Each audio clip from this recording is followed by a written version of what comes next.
An annual tradition, unlike any other, not the Masters, but the MassLive MLB season predictions podcast. I'm Chris Cotillo, Sean McAdams here, and three other special guests. Jim Pignatiello, sports director. Is that your official title at this point? Or do you have your title changes a lot? What is it now? I'm the deputy editor of MassLive, and I'm in charge of the sports department and a few other things. So Supreme everything you Czar. could possibly ask for. Matt Vautour, columnist. I believe there's a supervising reporter tag attached to that as well. And Chris Smith, like me, a lowly beat writer, he joins the show today, The along talent. with, yes, exactly, along with the normal cast. We've done this for a few years. Excited to do it for the first time with Sean and his main contribution, as it is every episode. Not the takes, not the reporting, but the insider text ad. My favorite part. We thought so. Yeah, we want to invite people to join the Insider Text program where you can keep up to date on all the latest Red Sox news, communicate with myself, with Chris Cotillo, with Chris Smith, ask questions, learn everything, and submit questions for mailbag episodes as we did earlier this week. And to do all of that, just text the word join to 617-751-6257. Then click the link where you will be directed to a free 14-day trial period, and after that, an eminently affordable $4.99 per month charge. We did not reveal the predictions on that in advance of this pod because, this is, again, a big tradition. We've done it year after year. It's brought some of the great inside jokes that we've had here for those of us who cover baseball for MassLive. None better than last year, Matt Vautour pronouncing the eventual American League Rookie of the Year. I think you got it right, but you did call him Gunnar Henderson, which is unbelievable, truly. I think I can effectively argue that I pronounced that right and he pronounces it wrong. That's fair. Yeah, he'll come up I later would like on. to submit that you lose credit for predicting him when you can't pronounce his name. That's a fair point. Just do what I do. If you can't pronounce a guy, if you don't know what the pronunciation is of the first name, 95% say of the the time. last name. If you don't know what the pronunciation of the last name is, say the first name. Yes. That's why you call Tristan Casas Tristan all the time. It was just his rookie season. Of course. Yeah, that's a hard one. 5 letters. We have a lot of categories. We have a lot to get to. We're going to go around, and we can guarantee there's going to be no worse pronunciation than Gunnar and no worse prediction than what Sean and I had last year at separate sites, with Alek Manoah being the Cy Young award winner in the American League. So we can guarantee some of these will be right. 95% of them will be wrong. We're going to start with some teams. We're going to move on to some awards. Quick explanations from everybody because we don't have all day. And then if there's any debate or any particularly bad predictions, then we can discuss. So we will start, and I will be the point guard here, which is fitting because I'm extremely short. The 3 American League division winners. I'm going to go with the Baltimore Orioles. Excellent team. Burns pushes them over the top. The Cleveland Guardians, a lot of young pitching. And I think that they just have a program there. Maybe the culture change, as good as Francona is under Vogt, will be good. And the Houston Astros, because they still have a lot of talent. And I do not trust the Rangers rotation. We'll go to Sean next because, you are the real co-host of this show. I'm going to go with the Orioles, too, in the American League East. 101 wins last year, maybe even a little better this year. May not reflect in the win total, but Burns is a big addition, as Chris suggested. The Minnesota Twins are now the default selection in the AL Central almost every year. They never do anything in October, but I think they still have the most talent. And out west, I'm going off the board a little bit and saying this is the Seattle Mariners year. I look at Texas and their rotation issues, and I think Houston has big pitching problems, even with Blake Snell. Jim. Well, I'm a little disappointed that Sean stole my thunder and picked the exact 3 that I had. I swear we did not talk about this. That's Yeah, just Sean brown nosing as always with the boss. I really like the Twins pitching staff, especially, and I do think that it's the Mariners' year. I think that they have the right balance, and I'm excited to see if that actually happens because that would be a really exciting pennant race. Smitty. Yes, I was looking at some projected standings before I did this, and I noticed pretty much everybody has the Yankees actually for the favorites in the AL East. But as was already mentioned by I think Sean, Burns is a big addition to an Orioles team that won. Oh, it was you? Yeah. What that We already both mentioned it. 100 games. well, if you both mention it, then Sean gets the upper hand. Um, yeah, I mean, whatever now. You've lost my track of thinking. Twins, Astros. Twins, because everybody else in the AL Central stinks. I went back and forth with the Astros or the Texas Rangers, but I think ultimately, the Astros are the more talented team. Matt. I'm kind of rethinking my entire thing now that I have the same as Smitty here, but I have Orioles, Astros, Twins. The Orioles are in I was trouble the one guy based that on these stuck up for predictions. you. I was the one guy that stuck up for you with the Gunnar thing, and now you throw me under the I appreciate it. I appreciate it. I was going to refer to him as Burnus just for amusement value, but I'm not sure if we're going to be posting the video of this or not. If we do have the video, you'll see Sean make a face when I said Cleveland. So you want to chime in there? I don't see it. I mean, they do a great job developing young pitching, but I think the lineup is a poor one, and I just don't know. I just don't see them overtaking the Twins. John, start us off with your 3 wild card picks. I have the Yankees, the Texas Rangers, and the Houston Astros. No real contenders in the Central for a wild card for me. The Yankees have some issues, not the least of which is missing Garrett Cole for the first couple of months. But I think they're going to mash a lot, and maybe some other guys step forward in that rotation, be it Rodon or some others. So I have the Yankees. Texas defending champs, still a lot of talent, better in the second half when the injured guys get back. And Houston as the third wild card. I'm not a huge fan of what they look like right now, but I still think they can do well enough to finish third in the West, and that would get them into the wild card. Jim? I have the Yankees and Astros. I also have the Blue Jays as the third team.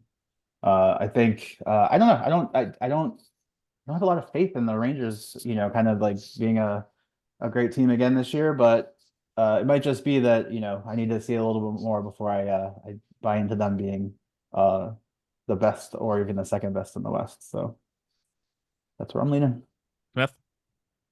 Yeah, down year for the Rangers after a World Series championship. I was initially going to go with them, Yep. Rangers and Blue Jays, but I've switched to the Mariners instead. So I'm going to go Yankees, Blue Jays, and Mariners. Actually, on this little sheet I have Rangers, Yankees, and Blue Jays. But I changed to the Mariners because of the strong cases that Jim and Sean made about the Mariners to win Mostly the Sean. division. And Matt? I like the Mariners too. I've got the Mariners, the Jays, and the Rangers, which will point out that I do not have the Yankees as a playoff team. I think when they struggle without Cole early, I think the pressure in that clubhouse starts to get lousy. And let's face it, bad things happen when Alex Verdugo's around. I have the Blue Jays because I think Justin Turner puts them over the top in terms of leadership. We saw it firsthand last year, and they're talented, and the window's closing. Their rotation's criminally underrated. Texas, they kind of have that it factor, and in the second half, the rotation is going to be great. And the Yankees, leaving off Seattle and Minnesota here, I think only one team from the Central gets there. I went with Cleveland, and with Seattle, as good of a young rotation as you're going to find, but they're still the Mariners. They'll find a way. Moving on next, the ALCS prediction. We'll start with Smith. Yeah, so I am going to go with the Orioles over the Yankees. How about that? Can that even happen? Yeah, anything Okay. can happen, right? And the number of games that takes. Yeah, 6. So I mean, I just like the Orioles. I saw them a bunch last year, and I feel like they improved their team. They're going to have a guy that comes in and could be the AL Rookie of the Year again. And so I just think that with Burns and everything, I think he's going to have a big year. Free agent year, and I'll go with them. I have the same exact thing, which is, that's just so much time spent together. Same name, same pick. Orioles over Yankees in 6. Matt? I have the Orioles over the Mariners in 6. Jim? I have the Mariners over the Orioles. We can't talk when we talk about the Orioles, I guess. That's a thing now, right? No, it is. I have the Mariners over the Orioles in 5. And Sean? I have, like Matt, Baltimore over Seattle in 6. This is a new category we have added this year, and by we I mean I added it because I've made the categories. Your AL East order of finish, I think it's particularly interesting this year. Sean and I talked about it on the Mailbag Pod the other day and how down he is from talking to people about the Tampa Bay Rays. I will kind of go chalky and give you my 5. The Orioles finishing first, as I said. I like Toronto second, the Yankees, then the Rays, and then the Red Sox. Not too many surprises there, but do look at the Red Sox as 5th, and we'll get to more of that after. Jim?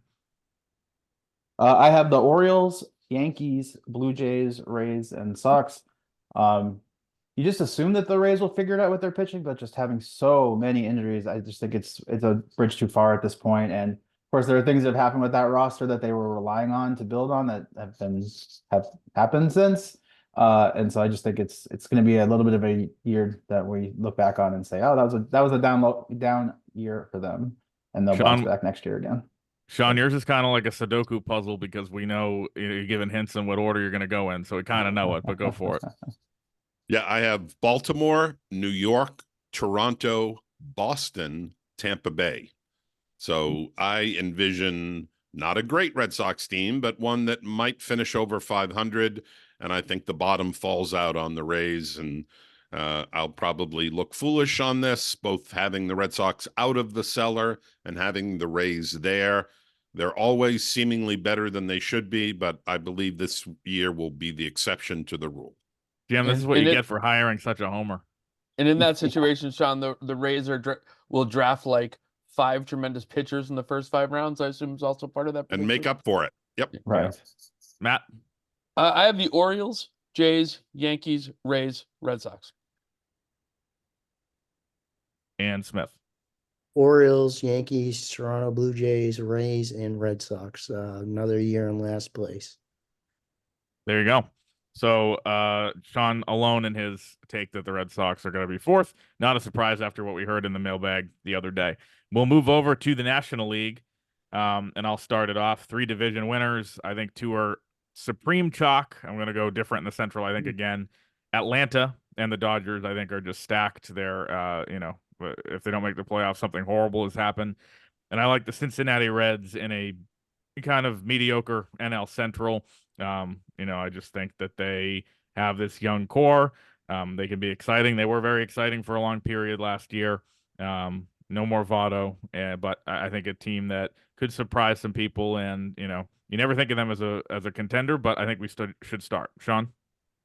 I have the 2 locks as well, Atlanta in the East, Dodgers in the West. Hard to see anyone going against either of those 2, frankly. I'm going to go with the Cubs in the Central. It is not a great division, as Chris hinted. I just think that they did enough in bringing Bellinger back and a few additions to the pitching staff that they will win a thoroughly mediocre division. Smitty? Yeah, I'm going to go with those same 3. The Cubs, I think they had a really good, second half last year. And so, a pretty good second half last year. So it gives them some momentum. And so, yeah, I'll go with those 3. And Jim? Well, I guess we haven't done Matt yet either, so I shouldn't say and, but Jim, go ahead. I also have the Braves and Dodgers in the East and the West, and I'm going to roll the dice on the Cardinals in the Central. It does feel like that division is weak and could kind of go a number of directions. And Matt? I also have the Braves, Dodgers, and Cubs. I think that the 2 are obvious, and I think the Cubs need fewer boxes checked to go. They need fewer things to go right to be decent than a lot of the other teams in that division. National League wild card. I think people look at the American League as being a lot better. You look at there's some real title contenders there. A little bit weaker once you get to the National League and some of those wild card teams, and a little bit wide open. We'll start with Matt here. Yeah, people remember I was way over devoted to the Phillies last year, and in almost all of my predictions, thankfully Gunnar overshadows the how much I've over committed to the Phillies, but I've got him as a wild card. I think Arizona is there as well, and I'm with you on the Reds. I think this might be a year too soon to have them in the playoffs, but I like them. I think they're fun, and this might be me picking with something that I think would be fun for baseball. Smith. Yes, so I have the Philadelphia Phillies and Dave Dombrowski. I Well. have Thank you.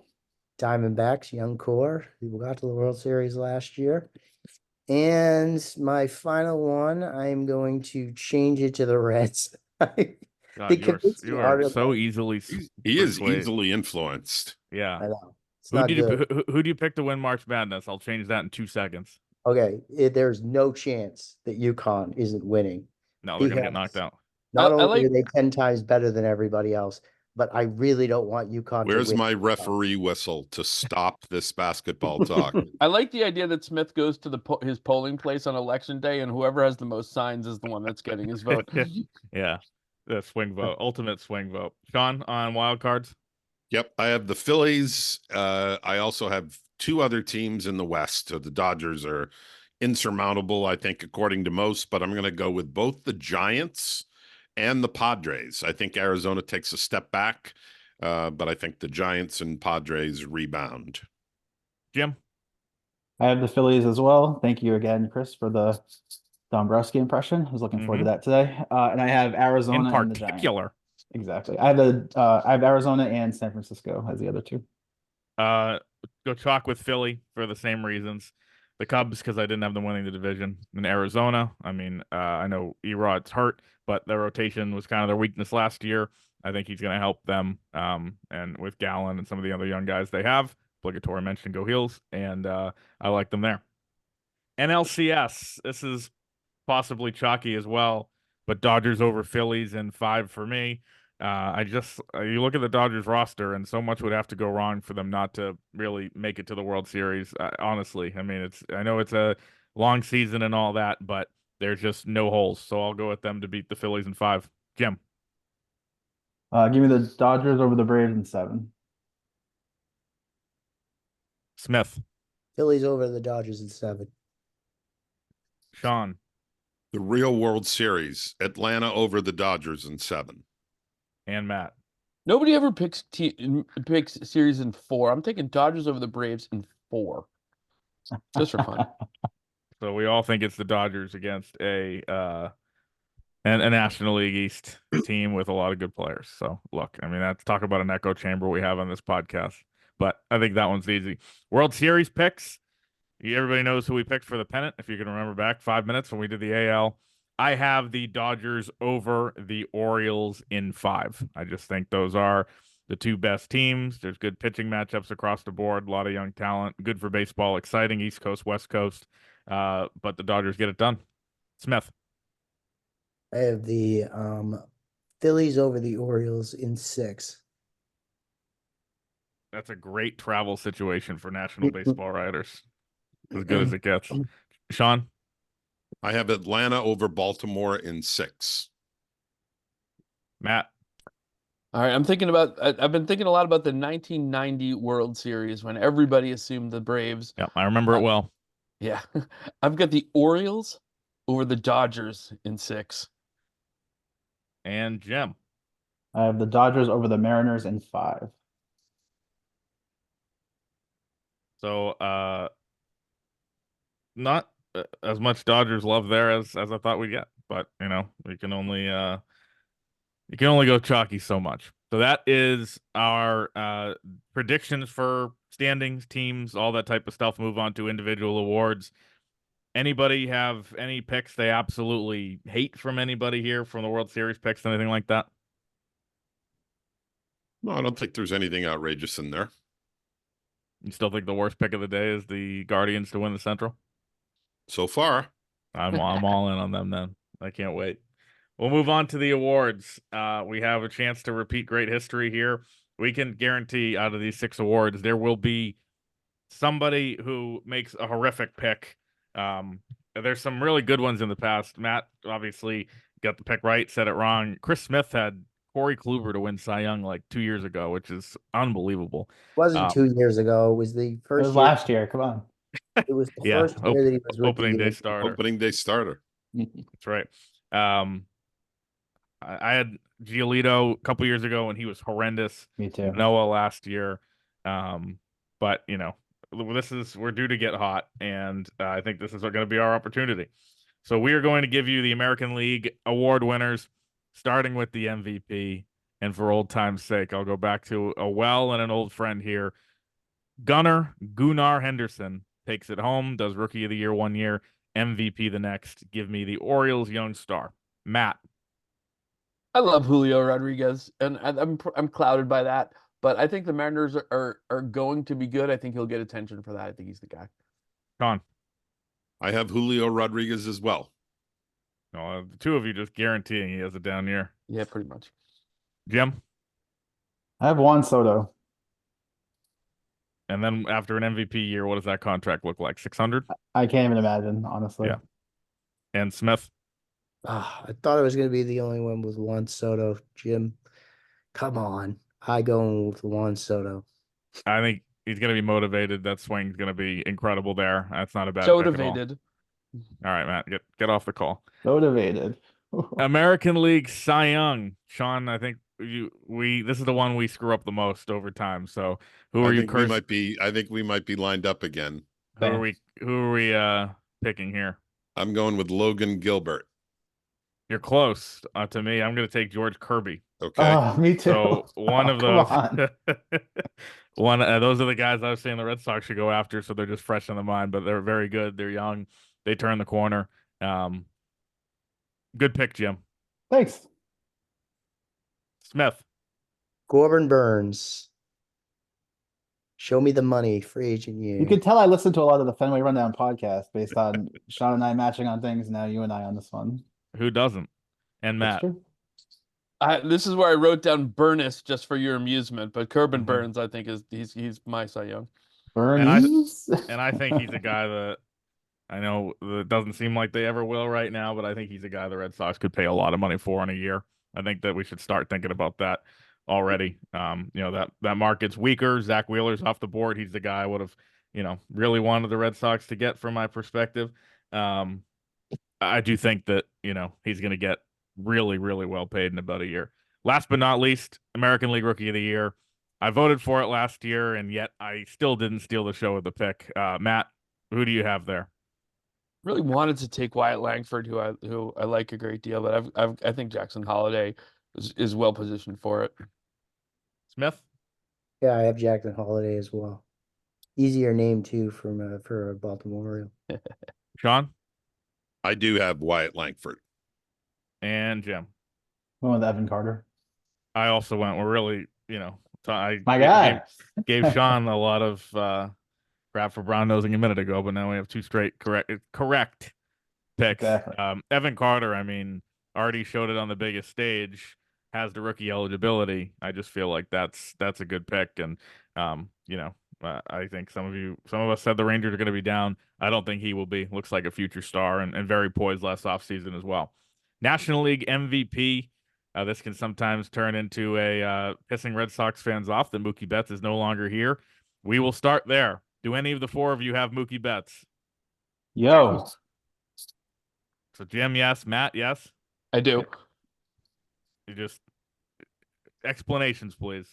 I think that there's with the pieces that were added there, he's been such an important piece already, and I think some of the pressure is off him. I hesitate a little bit now moving to shortstop, but I think he'll hit. I think and he'll be the classic best player on the best team. I think you'll probably see Ohtani not have the same number of plate appearances as he might, just as I think they'll probably be a little careful with him, and I think Betts is the guy.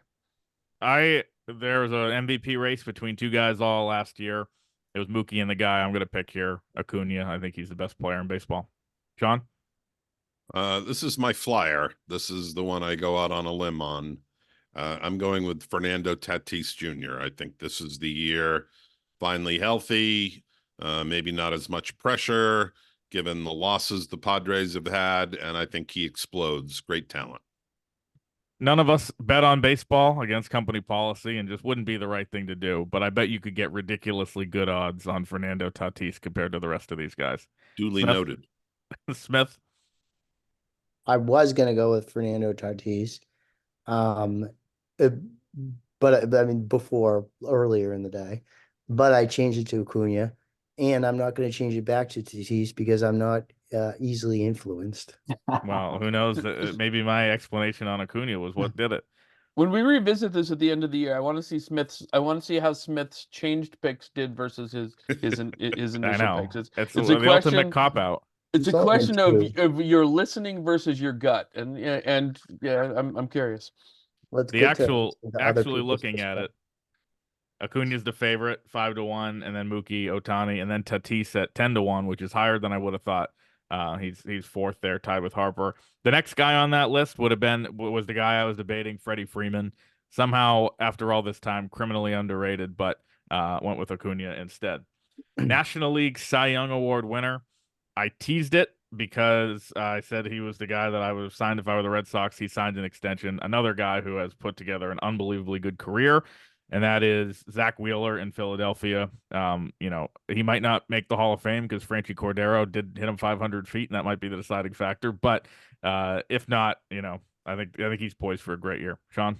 That is not the Zach Cy Young choice I was expecting This is from me you. either. I know. Well, I can't do it every year. I'm going Spencer Strider with the Braves. Matt? I am too, actually. I'm blinded by that beautiful piece of hair above his mouth. Smith? Yamamoto. Okay, that's bold. We get a chance to see the first of that at the early hour of 6 a.m. Well, I guess this is airing on Friday. We're recording on Wednesday. Peek behind the curtain. If he gets shelled in the first start when people listen to this, then they're going to think you're an idiot. But that's a bold play. Yeah, I don't even know how he's done in spring training so far, but just reading so much about him in the offseason, the scouting reports, the stuff, I like him. Do you have him for Rookie of the Year? I do, yes. Okay, well, if I you don't think didn't, that was going to be a bad decision. I'll tease that too by saying I also do. And I think Jim is last on Cy Young. I had Zach Wheeler too, actually, Chris.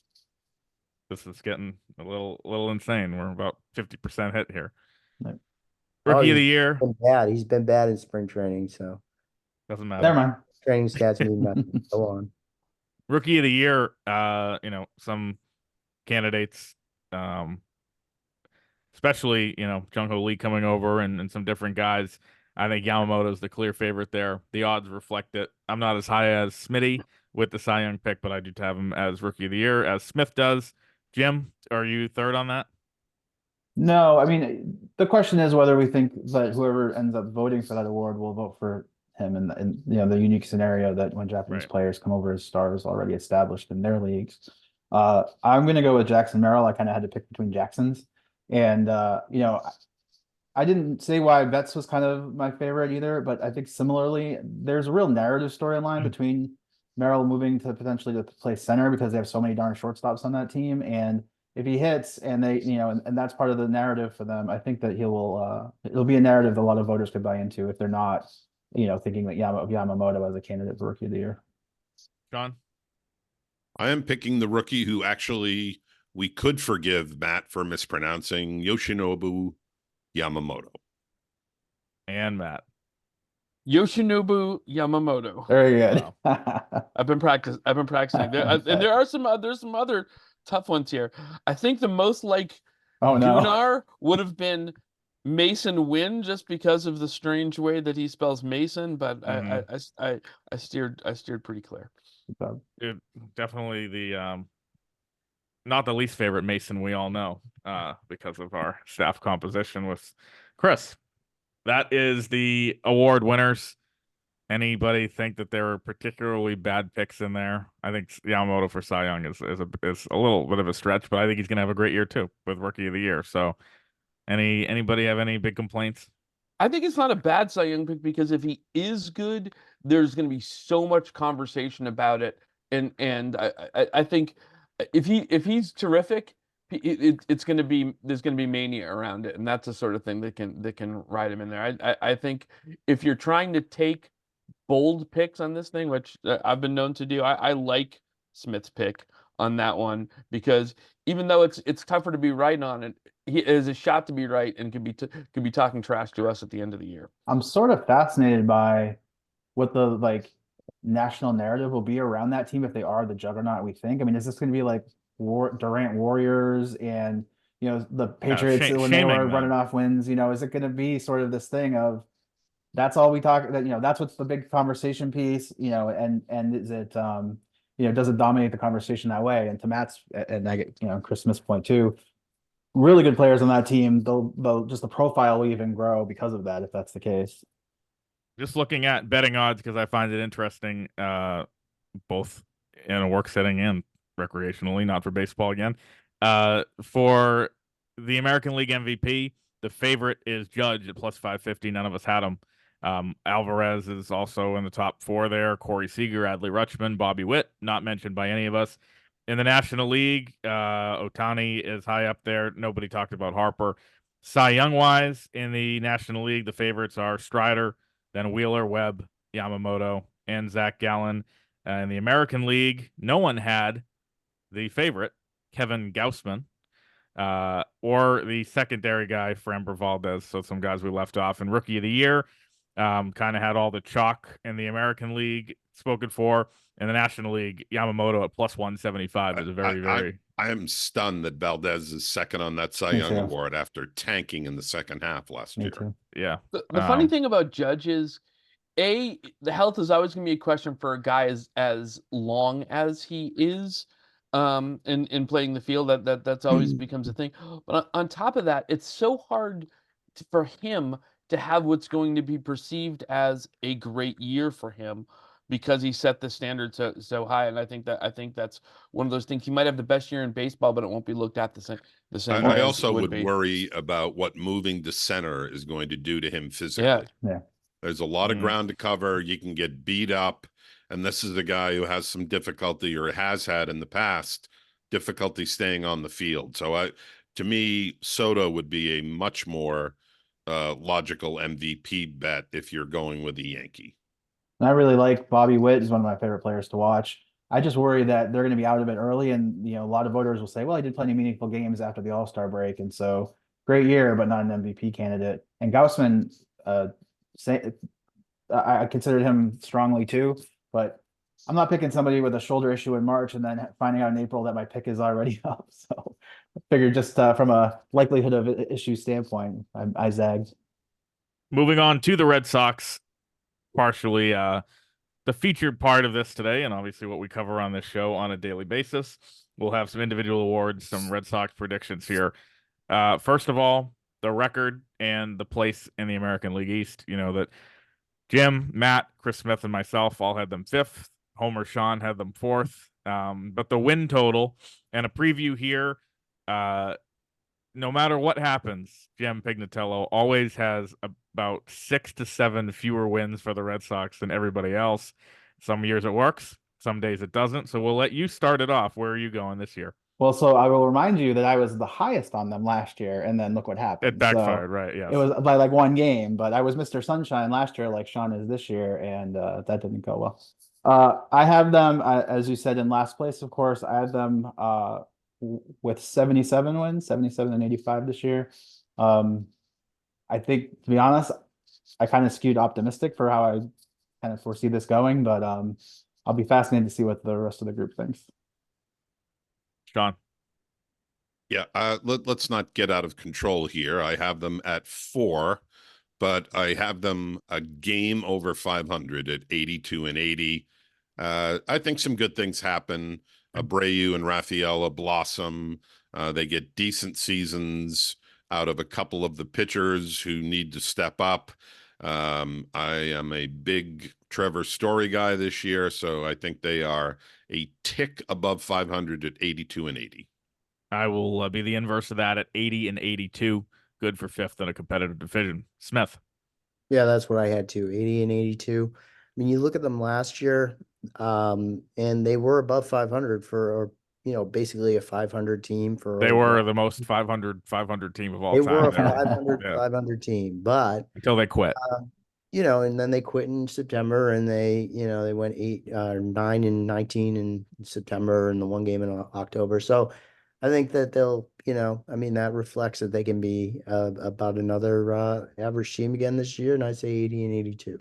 Matt McClain being evaluated from shoulder injury from MLB trade rumors. So he's going to have an MRI, and I'm going to change my NL Central pick. Matt.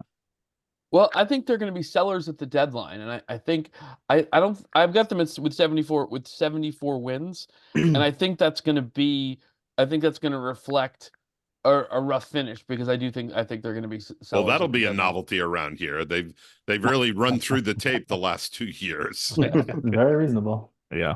I see that point too, because if they are committed to unloading Jansen, if he's healthy by then in August, Martin, Pavetta, O'Neill, some of these guys, like, it could get ugly. You're right, but they also have a lot of young players that are going to play a lot.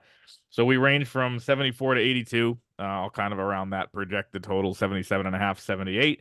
With Sean with the rosiest point of view, as he often does on everything we talk about on this podcast, and Matt having them at 74.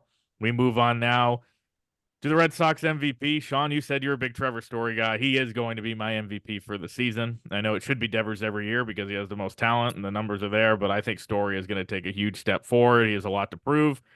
Fully healthy, full spring training has looked good there. I go with Story. Do you agree on that?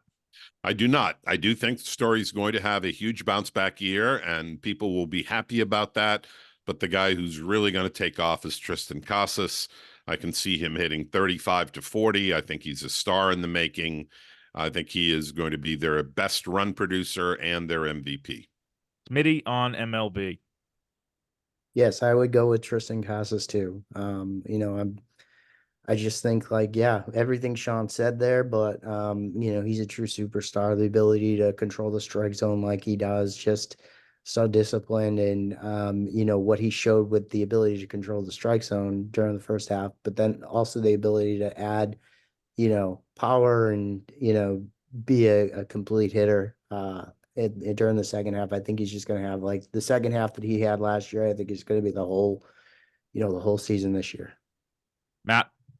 Connor Wong. I'm kidding. I've got what the hell? No, I've got Devers. It's one of those things that I think he's gotten to a point where he's almost a little bit underappreciated.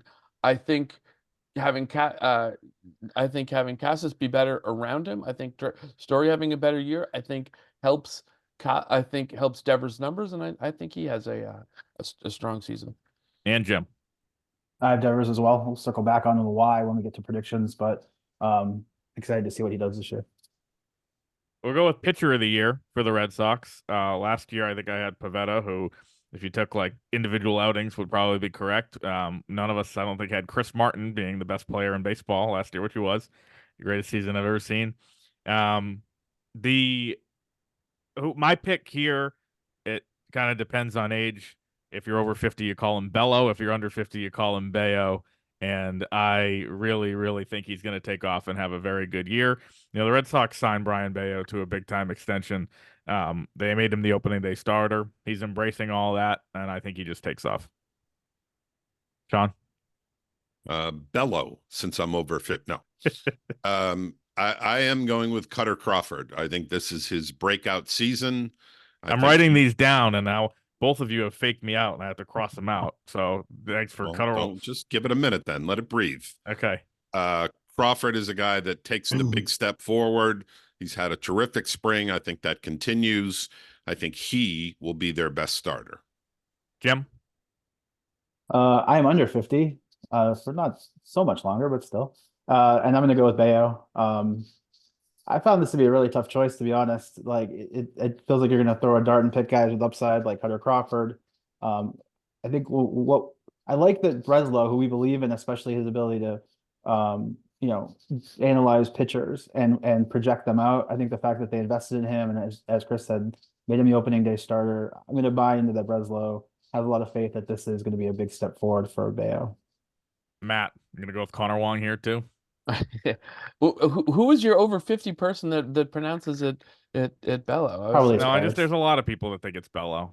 I guess I was trying to figure out I think most people think it's Bello. I don't know, like you hear fans talking about it or radio, whatever, and it's Bayo. It's Bello and Cutta. Yeah, which I'm on the other side of that fence because I get Cotillo and it's Cotillo, so I feel his pain. But Matt, go ahead. I have Bayo as well, and for the next couple of weeks, I still am under 50. I think he's got fun stuff. I like his kind of his approach, and I think having been through last year with expectations, having some great outings and some down stuff, I'm really eager to see how he puts it all together, because even if the Red Sox are lousy, if it's something like if he has a takes a step forward, it can be a sort of thing for this team. Like at least every 5 days, people get excited about seeing him pitch, and I'm really kind of hoping he becomes that kind of guy, and I'm predicting as such. And Smitty. Of course, I'm going with Cutter Crawford because I've been high on him since his first old minor league season. Been high on something. Yeah, I mean, like, I mean, you look at the numbers and the advanced numbers, and they're just way better than, what Bayo had last year. Expected ERA 87th percentile, expected batting average 88th percentile, chase rate was in the 82nd percentile. I mean, he's in the red in most of the baseball savant stuff. So I just think he's their best pitcher. He should be starting on opening day. And I think underrated still, by a lot of people, just because he only went, 4 innings, four and a third, whatever, all the time. But a guy who definitely could have a big year. This is the fun one. 3 Red Sox predictions. We used to do, I think 1 Red Sox bold prediction. Now we're going to do 3 each. I want them all at the same time, including 1 bold one. We will start with Sean McAdam. It's leaving season. Alex Cora leaves as manager. Sam Kennedy leaves as president. And the bold, Kyle Teal is the starting catcher in August. So the first 2 are 2 separate predictions?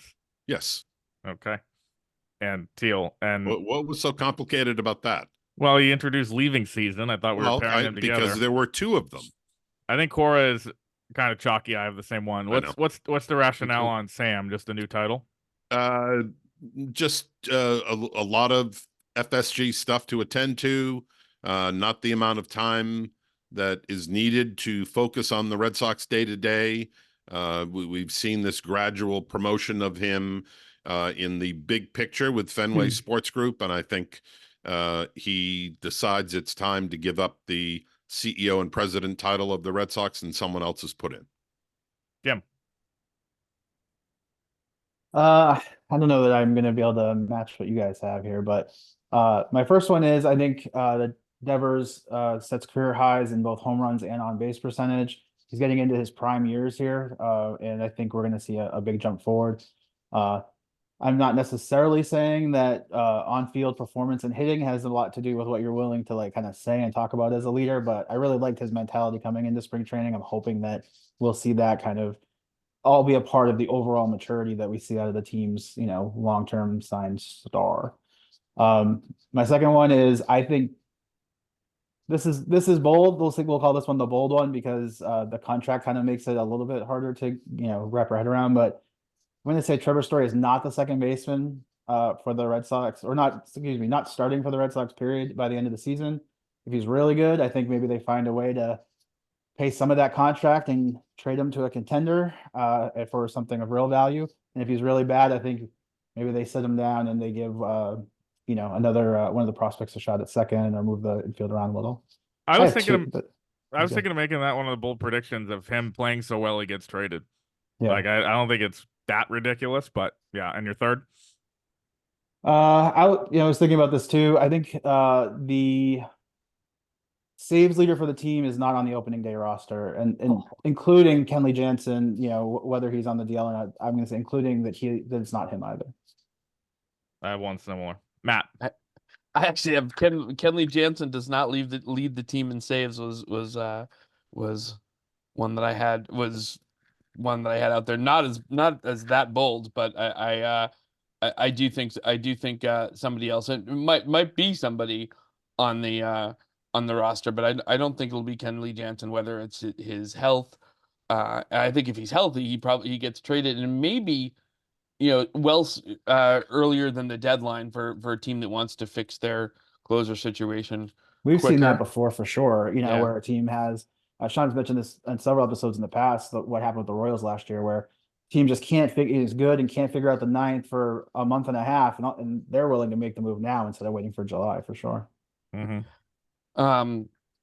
I think that I also have Cora leaving. I think that's become almost a fait accompli at this point.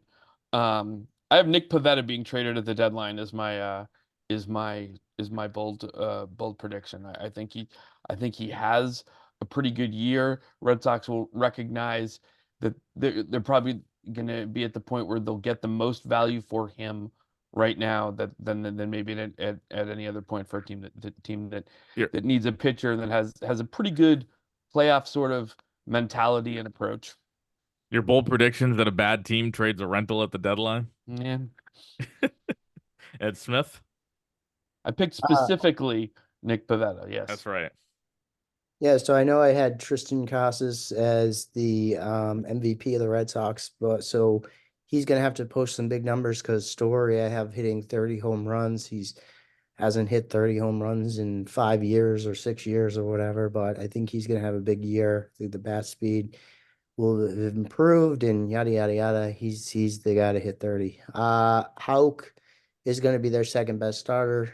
Behind Crawford. I think he'll be even better than Bayo this year. I like it's weird with him, because there's a lot of times I think he should be in the bullpen, but I think that what I've seen with him in spring training, the improved command mechanics, everything.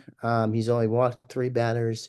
It looks like he's ready and primed for a good year. Finally, he gets a full season where they're, where he's able to establish himself. And then the last one, kind of going off what people are saying about the closer and all that.